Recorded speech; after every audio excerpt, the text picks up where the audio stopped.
नादे अली पढ़ना क्या जायज़ है? क्या नादे अली पढ़ सकते हैं? अगर कोई शख्स नादे अली पढ़ता है तो बिल्कुल जायज़ है। बाद लोग इससे मना इसलिए करते हैं कि इसमें हज़रत अली रज़ी ताला अन्हो को या के साथ मुखातिब किया जाता है, यानी उनसे मदद मांगी जाती है।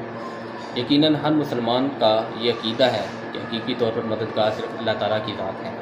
बाकी दुनिया में से जो भी मदद करने वाला है, चाहे वो अंबिया कराम में से हो, सहाबा में से हो, ताबईन में से हो, या तिबा ताबईन में से हो, या अल्लाह के नेक बंदों में से हो, या कोई भी डॉक्टर हो, वकील हो, इंजीनियर हो, या कोई ऐसा शख्स जिसके पास कोई ओहदा हो, कोई इख्तियार हो, या कोई भी खासियत हो, तो अल्लाह की अता से है, अल्लाह के दिए बगैर नहीं है। तो इसी तरह कोई भी शख्स अंबिया में से, सहाबा में से, ताबईन में से, तिबा ताबईन में से या किसी से भी इस तरह की मदद की तवक्को रखता है कि वो अल्लाह की अता से मदद करने वाला है, अल्लाह की दी गई ताकत से मदद करने वाला है, तो बिल्कुल जायज़ है, इसमें कोई हर्ज नहीं। आप नादे अली भी पढ़ सकते हैं, और इस तरह के जो आपको मसाइल बता दिया मैंने, इसी से बहुत से मसाइल निकलते हैं। मज़ीद ऐसे मसाइल और फ़िक़ही मसाइल का जानने के लिए हमारे चैनल को सब्सक्राइब करें, लाइक करें और आगे शेयर करें।